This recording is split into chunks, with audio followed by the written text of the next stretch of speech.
है दनाई फरासत है ना। हुजूर का फरमान इत्तकू मिन फरासतिल मोमिने इन्नहु यंजुरु बेनूरिल्लाह, कि मोमिन की फरासत से डरो क्योंकि वो अल्लाह के दिए हुए नूर से देखता है, अल्लाह के दिए हुए नूर से देखता है।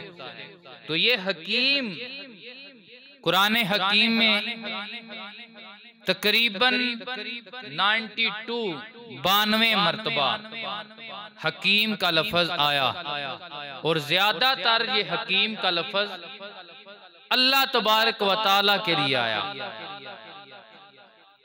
अल्लाह के लिए आया। किसके लिए आया? अल्लाह के लिए आया। अल्लाह भी हकीम है, अल्लाह भी हकीम है। अब यहाँ पे एक मसला भी वाज़े हो जाता है। हकीम हम तबीब के लिए भी बोलते हैं, हकीम हम दना बंदे के लिए भी बोलते हैं, और कुरान में अल्लाह ने अपने लिए भी हकीम का लफ्ज इस्तेमाल फरमाया। यहाँ पे एक मसला जो चंद नाहंजार लोग जिनके दिलों में अदब नहीं है अल्लाह के वलियों का, अल्लाह के नबियों का, नेक लोगों का, तो वो लोग अक्सर एतराज उठाते हैं कि देखो जी दाता तो खुदा की जात है, तुम लाहौर वाले पीर अजमेरी को दाता कहते हो, हजवेर के शहनशाह हजरत दाता अली हजवेरी उनके लिए दाता का लफ्ज बोलते हो। तो हम उन्हें कहते हैं कि जब दाता की बात आती है तो फिर तुम्हें शिरक नजर आता है, लेकिन ये हकीम का लफ्ज अल्लाह के लिए भी कुरान में है। ये लफ्ज हम डॉक्टर के लिए, तबीब के लिए भी बोलते हैं, दना के लिए भी बोलते हैं। तो यहाँ पे तुम्हें शिरक नजर नहीं आता, तौहीद नजर नहीं आती। वजह क्या है? तो वजह एक ही हमारे सामने खुल के सामने आती है कि यहाँ पे तौहीद का काम नहीं किया जा रहा, बल्कि दड़ाबाजी का, अपनी जमात को आगे लाने का काम किया जा रहा है और अल्लाह के वलियों पे कीचड़ उछालने की ये बुरी कोशिश की जा रही है। और अहले सुन्नत व जमात जो अहले अदब हैं, अदब वाले हैं, उन पे शिरक के फतवे ठोंसे जा रहे हैं। हम कहते हैं अगर इंसाफ करना है तो पूरा पूरा करो, लेकिन बात ये है हकीम रब भी है, हकीम बंदा भी है। रब जाती एतबार पे हकीम है, बंदा रब की अता से हकीम है। बस ये बात समझ आ जाए, दाता रब भी है, दाता अली हजवेरी भी है, लेकिन अल्लाह जो है वो जाती तौर पे दाता है। अली हजवेरी वो रब की अता से दाता है, वो रब की तकसीम पे खजाने बांटने वाला है। अल्लाह अकबर। जब ये बात समझ आ जाएगी फिर शिरक नहीं होगा, बल्कि तौहीद का अकीदा और भी पक्का हो जाएगा कि जिसकी अता से अली हजवेरी दाता इतना बड़ा दाता है, वो अता करने वाला कितना बड़ा दाता होगा। तो ये हकीम का लफ्ज, हकीम हिकमत, दनाई, ये क्या है? ये हिकमत अल्लाह तबारक व तआला कुरान हकीम में इरशाद फरमाता है यूतिल हिकमत मन यशा, अल्लाह जिसे चाहता है उसे दनाई हिकमत अता फरमाता है। बोले अल्लाह जिसे चाहता है उसे हिकमत अता फरमाता है। मैं यूतिल हिकमत फकद ऊतिया खैरन कसीरा, रब फरमाता है जिसे हिकमत मैंने दे दी है उसे खैर कसीर अता कर दिया गया। ये हिकमत इतना बड़ा खजाना है कि जिसे हिकमत दे दी, हिकमत अमली दे दी गई, इसे दनाई दे दी गई, जो मामले को देखकर बड़े ठंडे दिमाग के साथ वो ये नहीं करता कि वो बार बार सोचे, एक बार मामले को करता है लेकिन उसके लिए सोचता बार बार है। एक बार मामले को करता है लेकिन सोचता बार बार है। वो कई बार सोच के एक बार मामले को करता है। लेकिन कुछ लोग होते हैं वो कई बार करते हैं लेकिन सोचते एक बार भी नहीं है। करते कई बार हैं लेकिन सोचते एक बार भी नहीं है। लेकिन जिसे अल्लाह हिकमत देता है, जिसे दिनाई देता है, वो पहले नापता है, फिर वो तोलता है, फिर वो बोलता है। पहले वो नाप तोल करता है, फिर वो क्या करता है, बोलता है। तो ये हिकमत अल्लाह फरमाता है कुरान में कि जिसे मैंने हिकमत दे दी उसे मैंने हैरे कसीर अता फरमा दी, हैरे कसीर अता फरमा दी, उसे बलाइयों के अंबार अता फरमा दिए गए। तो ये हिकमत एक है इल्म। इल्म भी बड़ी अल्लाह की नेमत है, दौलत है। अल्लाह ने इंसान को अशरफुल महलूकात बनाया। सारी महलूकों पे अल्लाह ने इंसान को गलबा अता फरमाया है, इज्जत बख्शी है। तो उसकी एक वजह यह है कि अल्लाह ने इंसान को इल्म की दौलत अता फरमाई। इल्म के वजह से इंसान अशरफुल महलूकात है। और दूसरी सबसे बड़ी वजह यह है कि अल्लाह ने इंसानों में इस रूप में अपना महबूब भेजा है, इस रूप में अपना महबूब भेजा है। अल्लाह ने इंसान को अजमत वाला बना दिया है, वक़ात वाला बना दिया है, अशरफुल महलूकात बना दिया है। तो ये इल्म अल्लाह की बहुत बड़ी नेमत है, बहुत बड़ी नेमत है। लेकिन हिकमत ये इल्म से भी ऊपर दर्जा रखती है। इल्म ये जानकारी है, हिकमत इल्म का सही इस्तेमाल है। और जो असल नतीजे पे, हकीकी नतीजे पे पहुंचाने वाली है इल्म को, उसे हिकमत कहते हैं। उसे क्या कहते हैं?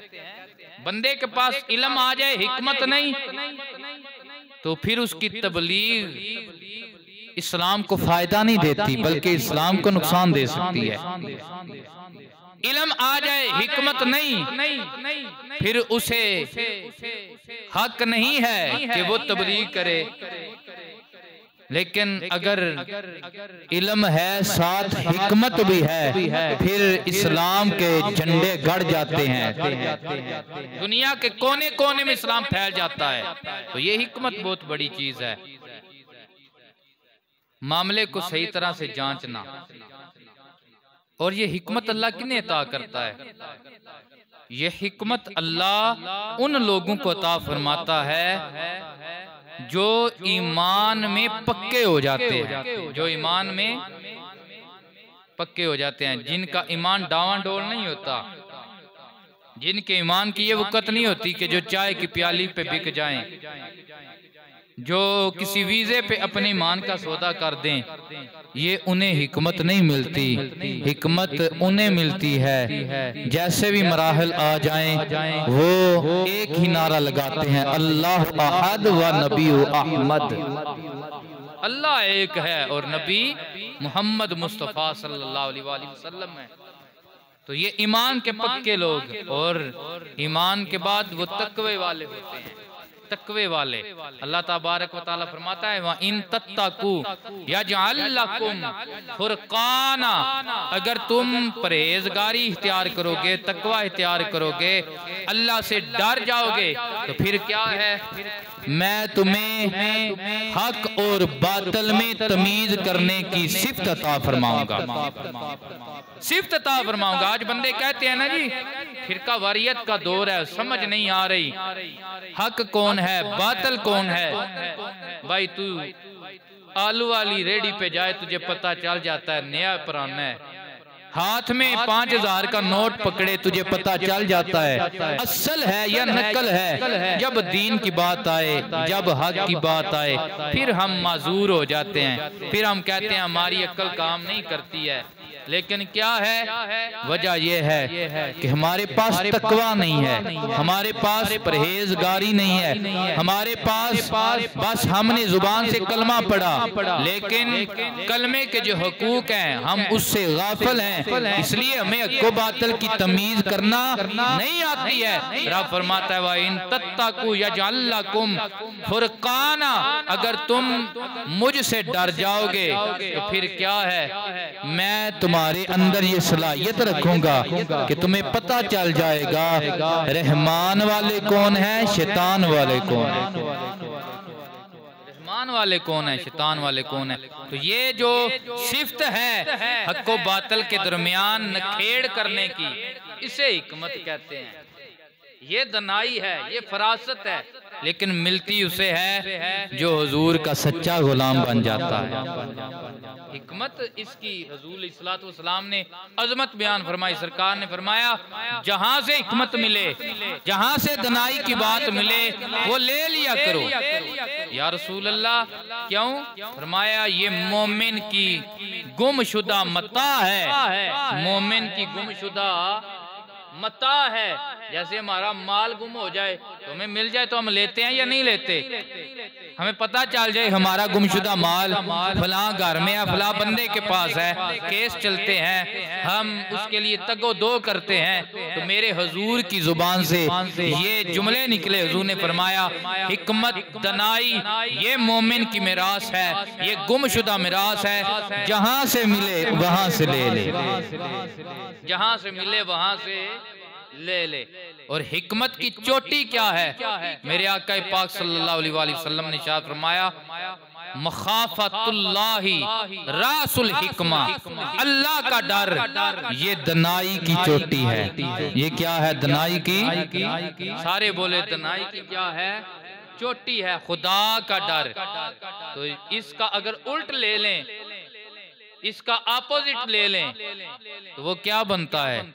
वो यही है कि जिसमें डर नहीं उसमें दनाई, जिसमें खुदा का खौफ नहीं उसमें दनाई वाली बात नहीं है। खुदा का खौफ ये दनाई की चोटी है, जिसमें जितना अल्लाह का डर आ जाए, जितना उसका खौफ आ जाए, जितनी परहेजगारी आ जाए, तकवा शयारी आ जाए, अल्लाह उतनी ज्यादा उसमें हिकमत और दनाई भर देता है।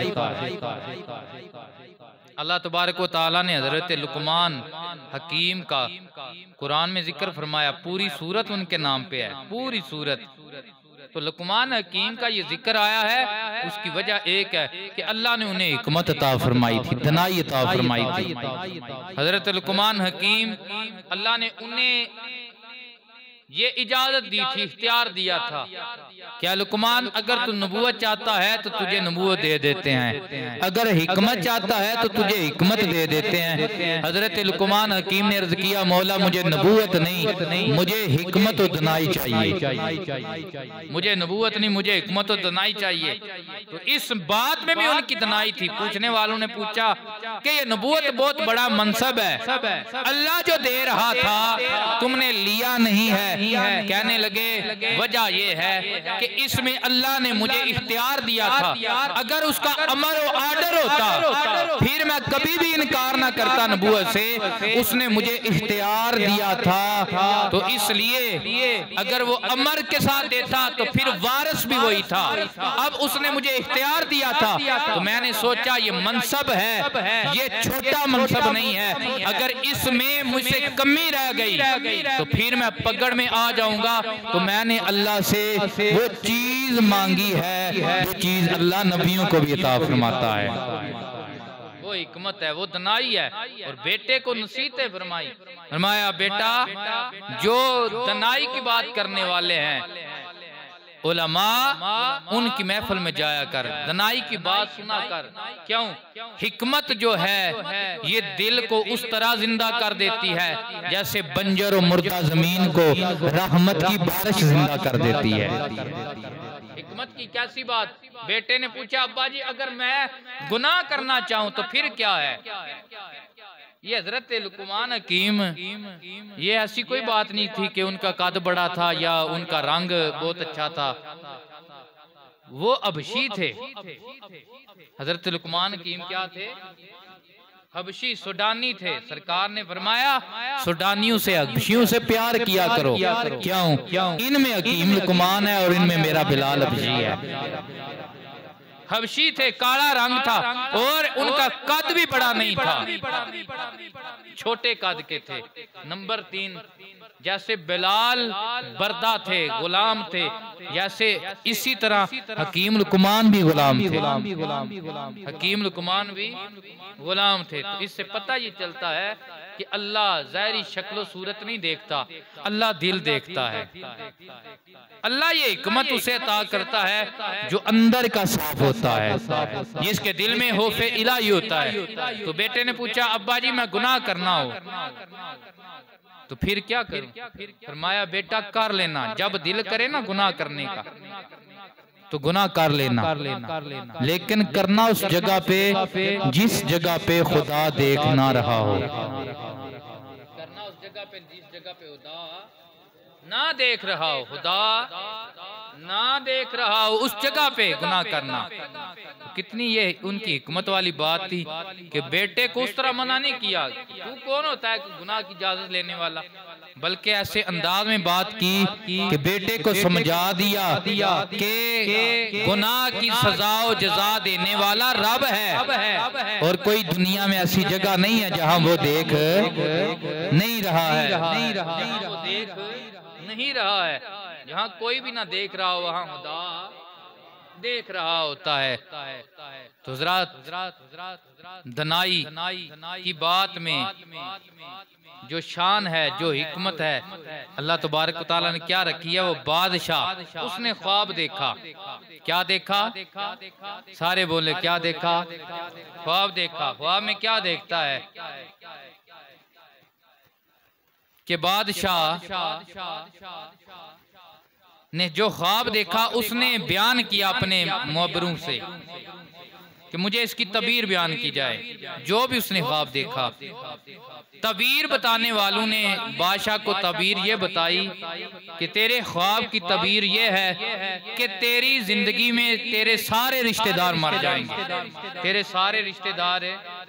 बादशाह नाराज हुआ, तुम कौन होते हो मेरे रिश्तेदार मारने वाले? तुम्हें यही तबीर आई? किसी ने बतलाया एक फलां इलाके में दना है, हकीम है, वो भी बड़ी अच्छी तबीरें बतलाता है। लेकिन वो छड़ी तबीर नहीं सीधा सीधा, अल्लाह ने उन्होंने नाल दनाई भी अता फरमाई। जब वो बादशाह के पास आया, बादशाह ने अपनी हाल बयान की तो उसने क्या तबीर बयान की? उसने ये तबीर बयान की, क्या बादशाह सलामत, आपकी जिंदगी बहुत लंबी होगी, आपकी जिंदगी बहुत लंबी होगी। ज़ाहिरी गल है जिंदगी बड़ी लंबी होवे फिर विचे धियां पुत्रा मरना ते आए ना। उसने बयान ये कर दिया कि तेरी जिंदगी बहुत लंबी होगी। वही तबीर पहलों ने भी बयान की थी कि तेरी जिंदगी में सारे मर जाएंगे, मतलब ये है तेरी जिंदगी लंबी होगी। इसने मरने वाली बात नहीं की, इसने कहा भाई तेरी जिंदगी बहुत लंबी होगी। तबीर एक ही है, पहलू ने भी बतलाई थी, इसने भी, लेकिन इसने हिकमत के साथ बतलाई, दनाई के साथ बतलाई। बादशाह इतना राजी हुआ, कहने लगा आज जो तू मुझसे मांगेगा तुझे वही खजाना दिया जाएगा, जो मांगेगा वही तुझे खजाना दिया जाएगा। तो ये हिकमत की बात, दनाई की बात। एक बादशाह ने ऑर्डर कर दिया कि औरतें जेवर नहीं पहनेंगी, औरतें जेवर नहीं पहनेंगी, भला औरतें बनाव श्रृंगार नहीं करेंगी, औरतें जेवर नहीं पहनेंगी। औरतों से कहा रहा जाता है। तो बादशाह के पास एक दना आदमी आया, हकीम आदमी आया। उसने पूछा बादशाह ये जो तुमने ऑर्डर किया है, भला औरतें इससे रुक सकती हैं? ये चीज तो औरतों की बड़ी महबूब है, अपना ऑर्डर वापस ले लो। क्या तुमने भूल के ये बात की? क्या अनजाने में कर दी?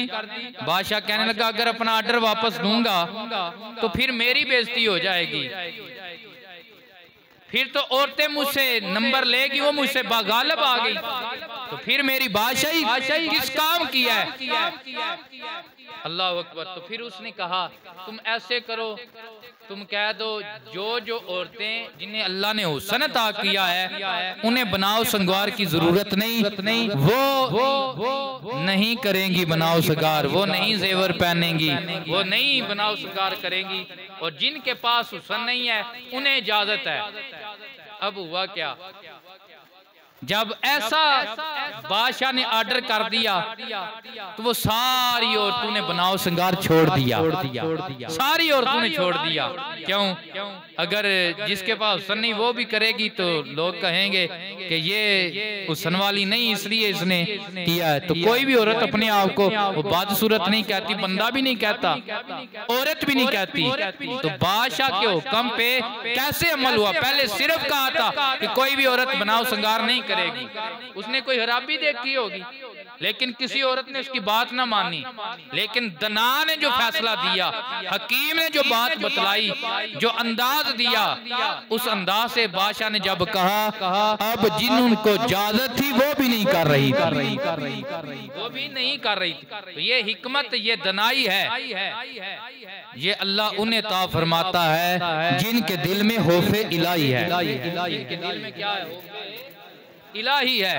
हजरात ग्रामी कदर, एक अरबी का मकूला बोला जाता है, फेल अल हकीम ला यखुल्लु अनिल हिकमत।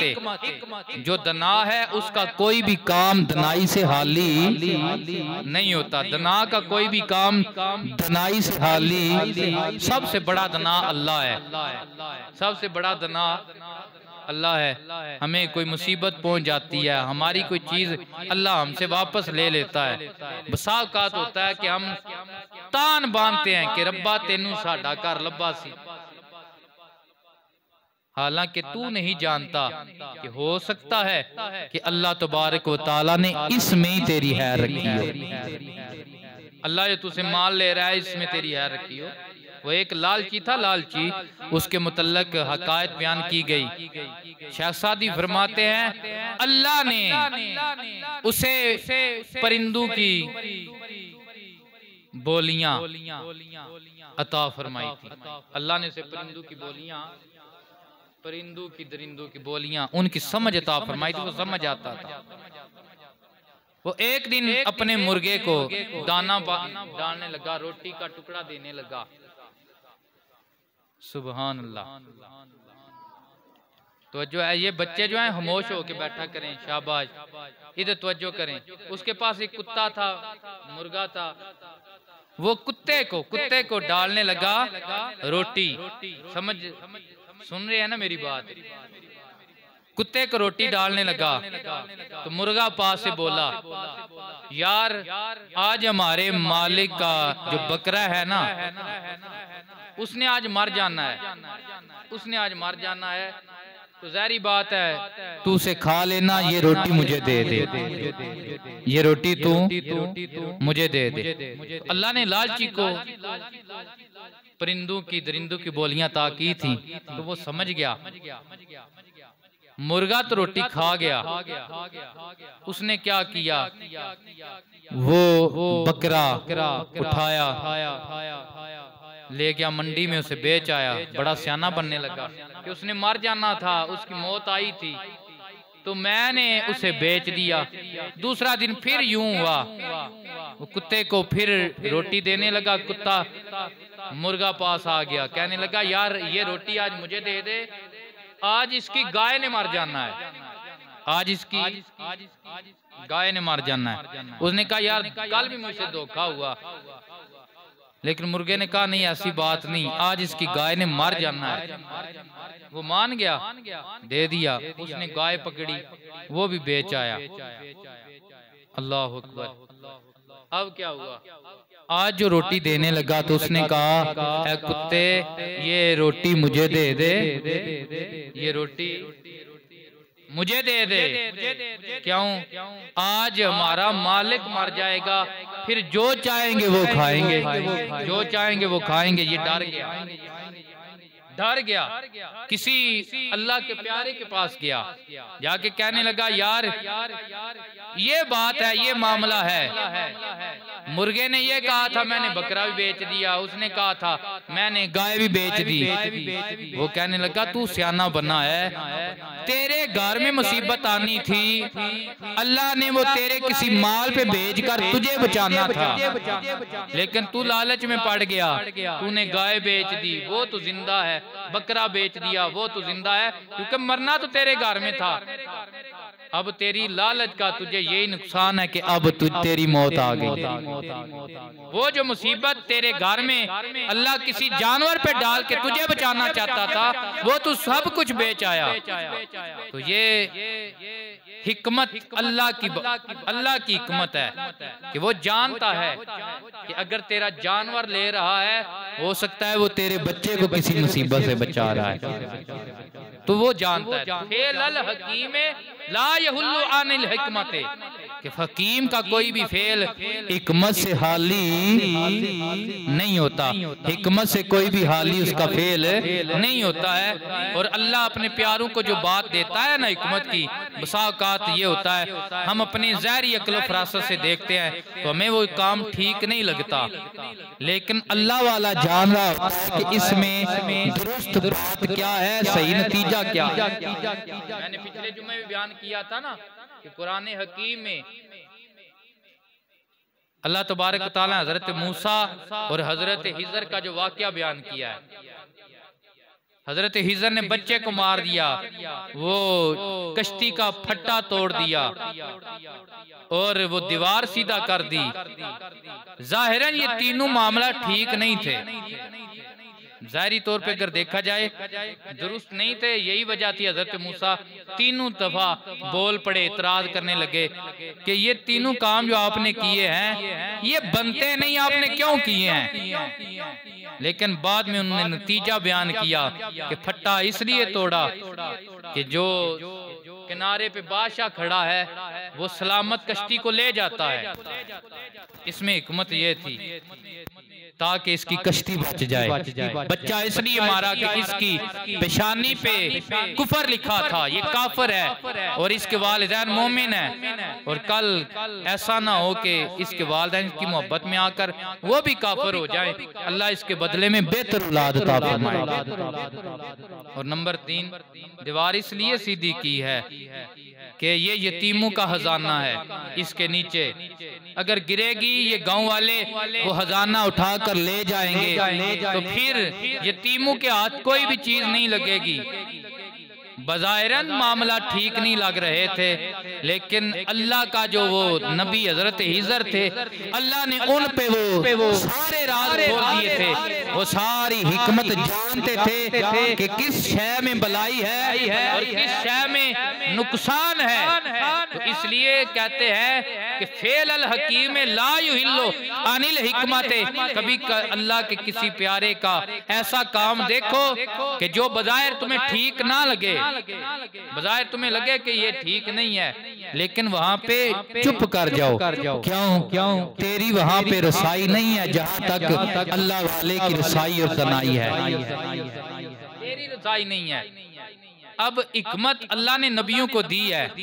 अल्लाह तबारक व तआला ने कुरान में ना जहाँ पे मिसाक के अंबिया का जिक्र किया, वाइज अहज़ल्लाहु मिसाक नबीयीन लमा आतैतुकुम मिन किताबिन व हिकमा, कि मैंने नबियों से ये अहद लिया आलम अरवा में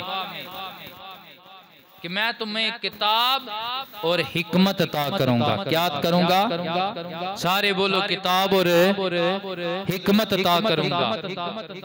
फिर क्या है? फिर तुम्हारे पास मेरा रसूल आ जाए, वो तुम्हारी तस्दीक करेंगे। तुमने अपने कलमे छोड़कर मेरे मुस्तफा के कलमे पढ़ने हैं, मेरे नबी के कलमे पढ़ने हैं। तो इस आयत में अगर देखें तो जहाँ हिकमत की अता की बात आई, फरमाया मिन किताबियों व हिकमा, मिन किताब में से और हिकमत में से, यानी कुछ हिस्सा तुम्हें अता करूंगा, कुछ हिस्सा तुम्हें अता करूंगा। लेकिन मेरे नबी की जब बात आई, फरमाया यतलू अलैहिम आयातिना व युज़क्कीहिम, मेरे महबूब की ये शान है, वो मेरी कुरान की आयतें पढ़ पढ़ के गुलामों को सुनाता है और उनके ज़ाहिर को भी पाक फरमाता है, उनके बातिन को भी पाक फरमाता है। व युअल्लिमुहुमुल किताब व हिकमा, और उन्हें कुरान का इल्म भी देता है, हिकमत का इल्म भी देता है, कुरान का इल्म भी देता है और हिकमत का इल्म भी। नबियों को हिकमत में से हिस्सा दिया, लेकिन जब मेरे रसूल की बात आई, फरमाया हिकमत में से नहीं, हमने अपने महबूब को सर के बालों से लेकर पाँव के नाखूनों तक सरापा हिकमत बनाकर भेजा है।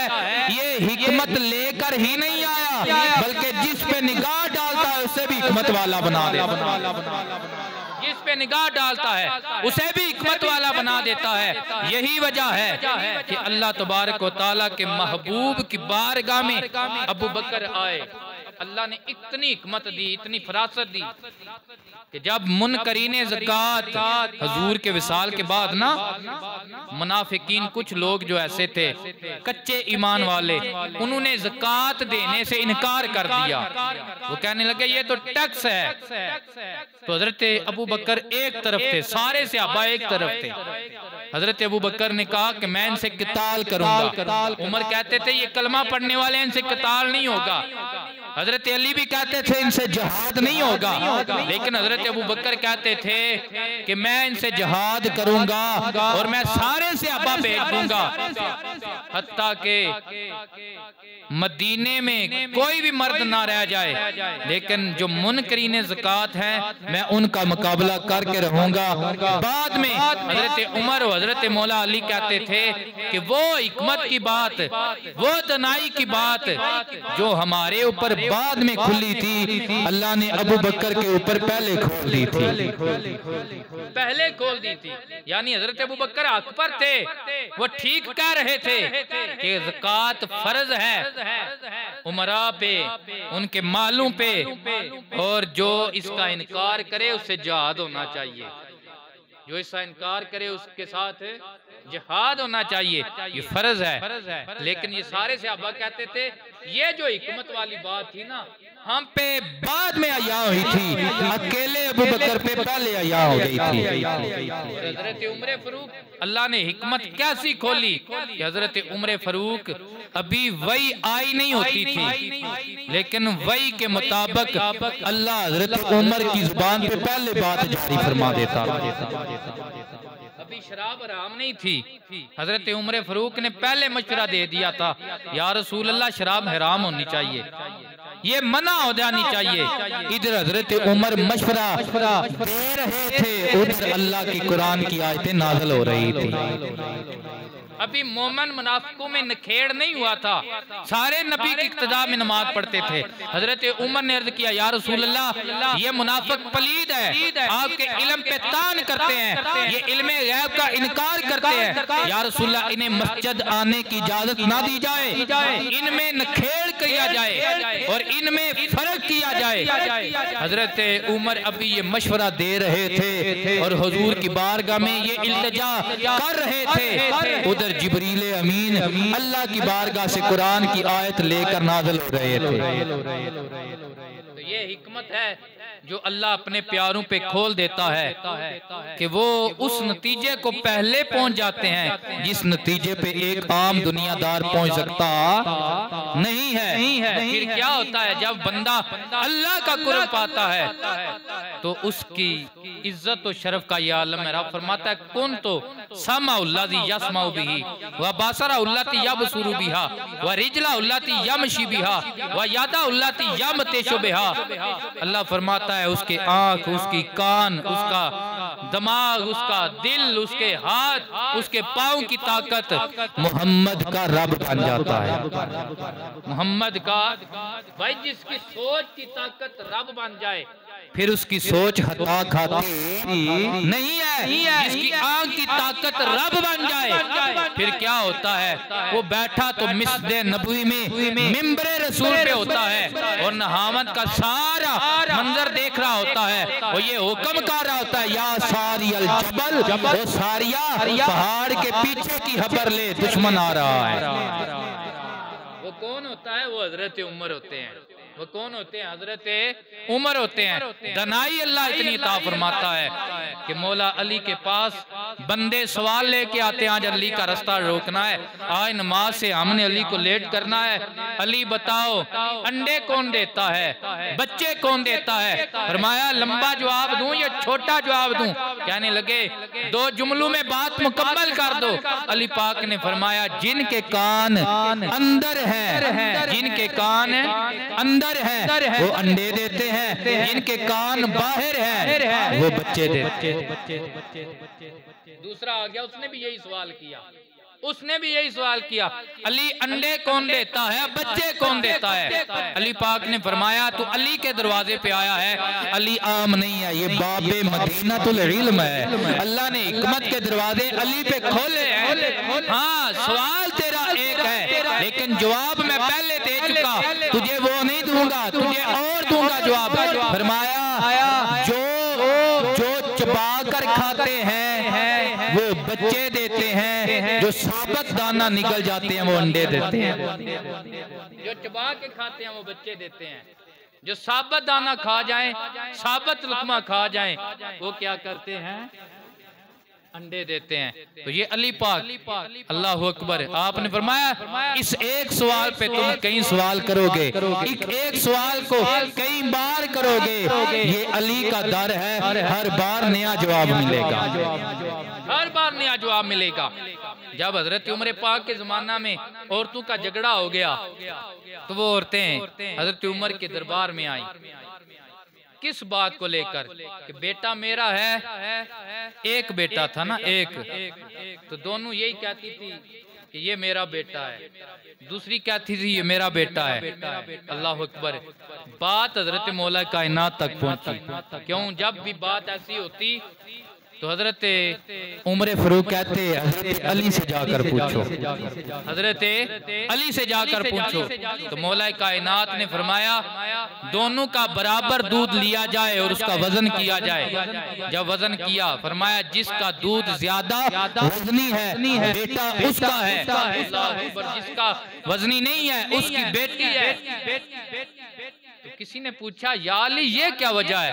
फरमाया मैंने कुरान से फैसला किया है, अल्लाह का कुरान कहता है कि औरत के लिए एक हिस्सा है, मर्द के लिए 2 हिस्से हैं, बेटी के लिए एक हिस्सा है, बेटे के लिए 2 हिस्से हैं। तो जिस औरत का दूध वजनी था उसका बेटा था, क्योंकि अल्लाह ने उसके दूध में दुगनी मिकदार रखी है, दुगना वजन रखा है, क्योंकि ये बेटे वाली है।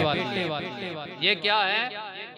बेटे वाली है। तो हिकमत अल्लाह तबारक व तआला ने तबलीग का हुक्म दिया ना, तो फरमाया उदू इला सबील रब्बिक, अल्लाह के रास्ते की तरफ लोगों को दावत दो, दीन की दावत दो, देनी चाहिए। हुजूर का फरमान है कि उसका चेहरा सलामत रहे जो मेरी हदीस सुने और आगे बयान करे, जो मेरी हदीस सुने और उसे आगे फैलाए, उसका चेहरा सलामत रहे, उसका चेहरा नूरानी रहे। तो नबी करीम सल्लल्लाहु अलैहि वसल्लम के कल्बे अतहर पे नाज़िल होने वाला कुरान, अल्लाह ने क्या फरमाया? फरमाया उदू इला सबीली रब्बिक, अपने रब के रास्ते की तरफ लोगों को बुलाओ, दावत दो। रब्बा कैसे? फरमाया बिल हिकमत वल मौइज़ातिल हसना, फरमाया हिकमत के साथ और खूबसूरत अंदाज के साथ, हिकमत के साथ और खूबसूरत अंदाज नसीहत के साथ लोगों को रास्ते की तरफ बुलाओ, अल्लाह के रास्ते की तरफ। किसकी तरफ बुलाओ? सारे बोलो किसकी तरफ बुलाओ? अल्लाह के रास्ते की तरफ बुलाओ। तो अब हिकमत क्या है? उलमा फरमाते हैं अगर तू समझता है कि बंदे गलत कर रहे हैं और तूने उन्हें समझाना है और ये तेरी बात मानते हैं तो इन्हें प्यार के साथ हिकमत के साथ समझा। अगर तू समझता है कि हक बात तवज्जो है ना, सारे मोहब्बत से कहें सुभान अल्लाह। अगर तू समझता है कि बंदे तेरी बात कबूल नहीं करेंगे, उल्टा इंतशार पड़ेगा, उल्टा नुकसान हो जाएगा, तो फिर उस जगह पे तेरा खामोश रहना अफजल है। तेरा खामोश रहना, सारे बोले तेरा खामोश रहना। बहुत चीजें होती हैं जो फर्ज वाजिब नहीं है, जो फर्ज वाजिब नहीं है, उनके मामले में तबलीग करनी चाहिए।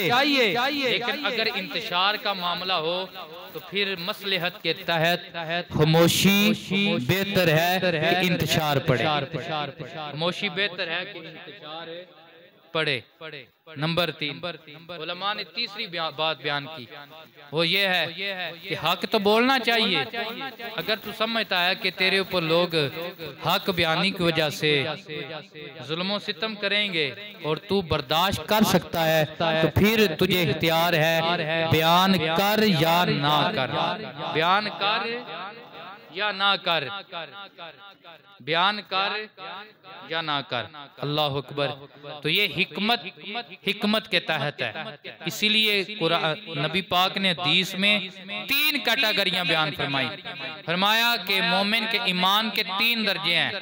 अगर बुराई देखे तो अपने हाथ से रोके। पहला दर्जा क्या? अपने हाथ से रोके। इस्तिताअत नहीं रखता भाई, ताकत नहीं है, हबलिसान अपनी जुबान से बुरा जाने, जुबान से जरूर कह दे कि ये मामला ठीक नहीं है। अगर इसकी भी इस्ताद नहीं रखता फाबे कल्बे, तो अपने दिल में कम अज कम उसे बुरा जरूर बोलो, बुरा जरूर।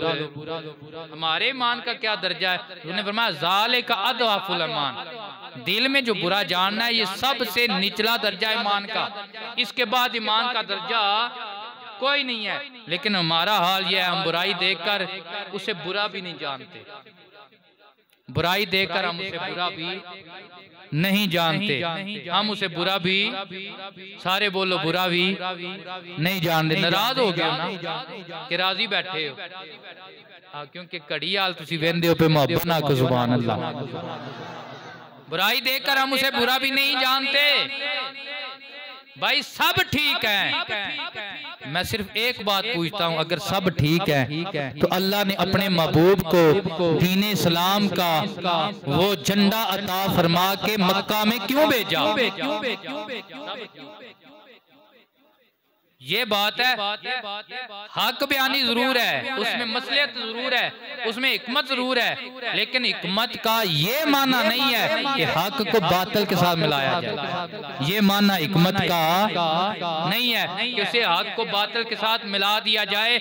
हिकमत का मकसद ये है कि इस अंदाजे से काम किया जाए कि हक ऊपर आ जाए, इस तरीके से काम किया जाए कि हक गालिब आ जाए, हक ऊपर आ जाए। और अल्लाह ने अपने महबूब को ऐसी हिकमत अता फरमाई थी कि हुजूर की बारगाह में बनी सकीफ का एक बंदा आया, या रसूलल्लाह कलमा पढ़ने को दिल करता है, लेकिन या रसूलल्लाह कसीरुल अयाल हूँ, 5 नमाजें नहीं पढ़ी जाती, मुझ पे 2 माफ कर दी जाए, बस 3 पढ़ूंगा। कितनी पढ़ूंगा? 3 पढ़ूंगा। एक हदीस में है कि उसने कहा या रसूलल्लाह मुझे दिन की माफ कर दी जाए, फजर की पढ़ूंगा, इशा की पढ़ूंगा, बाकी मुझसे नहीं पढ़ी जाती।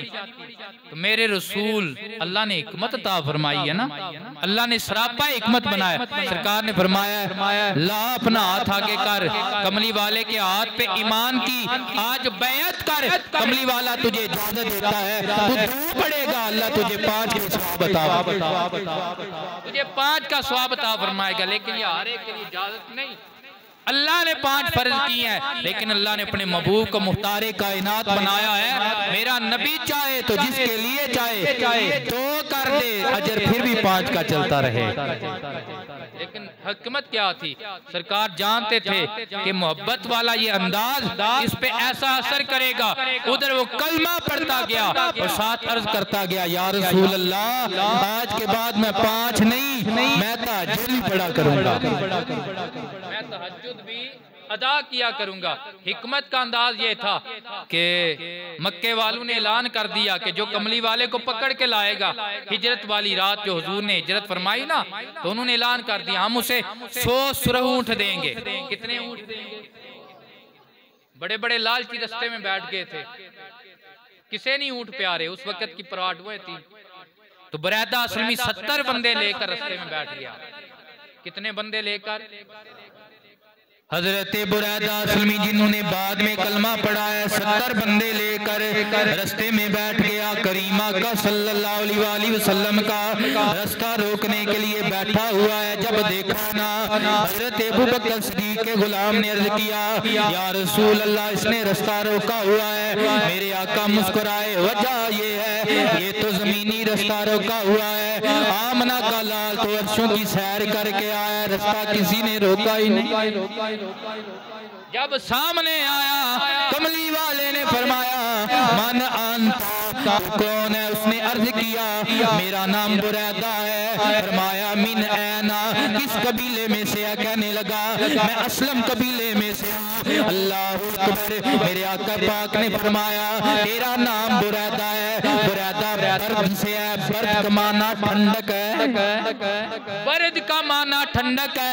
मतलब ये है कि तू हमारे लिए ठंडक बन के आया है, तू हमें नुकसान देने वाला नहीं बन के आया है, बल्कि फायदा देने वाला बन के आया है। जब किसी चीज से फायदा मिले तो दिल को सुकून और ठंडक मिलती है। बुरैदा कहते हैं कमली वाले के ये जुमले थे, अल्लाह के पाक नबी के जुमले मैंने सुने, मेरे दिल से कुफर की कालक उतर गई और मेरे दिल में इश्क़े मुस्तफा की शम्मा रोशन। फरमाया किस कबीले से है? फरमाया असलम कबीले से हूँ। फरमाया असलम सलामती में से है। पता चला हमारे लिए नुकसानदेह नहीं बन के आया है, बल्कि तो हमारे लिए सलामती वाला बन के आया है। लग गई चोट मोहब्बत वाली, फिर इश्क नशे विच आया, तन मन बर न काई, ऐसा इश्क तीरे चलाया। ये दूसरा जुमला था। बुरैदा के दिल की दुनिया बदल गई। वह कमाल है, मैं इसका रास्ता रोकने के लिए बैठा हूँ, ये इतने प्यार से बोल रहा है। हम में से कोई होता हमारा कोई रास्ता रोके, हम मरने मराने पे आ जाते, लेकिन कहते तू कौन होता है तो हमारा रास्ता रोके? तो मेरा नबी तो आम नबी नहीं है, बल्कि मक्के के ताजदार हजरत अब्दुल मुत्तलिब के पोते का नाम मोहम्मद नबी। ओए बुरैदा असलमी, तू कौन होता है हमारा रास्ता रोकने वाला? मेरे नबी ने ऐसा जुमला नहीं बोला, बल्कि हिकमत वाला जुमला, मोहब्बत वाला जुमला बोला है। दिल की दुनिया बदल गई।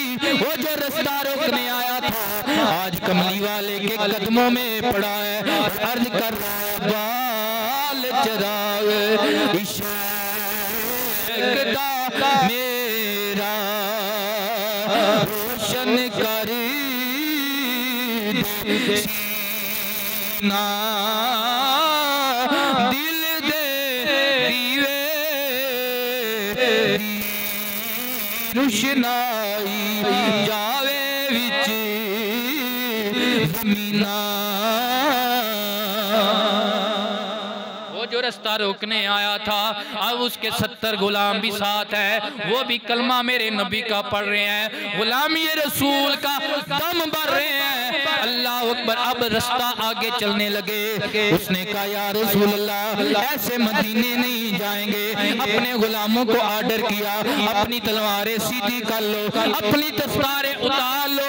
दस्तारें उतारी, तलवारों से बांधी, झंडे बना लिए और झंडे बनाकर दीवानावार मदीना की तरफ मेरे हुजूर के आगे पीछे ये शम्मा के दीवाने यूं चल रहे हैं। ये नारे लगा रहे हैं कि बुलंदी पे अपना मुकाम आ गया, मेरा इनके मंगल में नाम करम आज बालाए ओबाम आ गया है, जुबां पे मोहम्मद का नाम आ गया।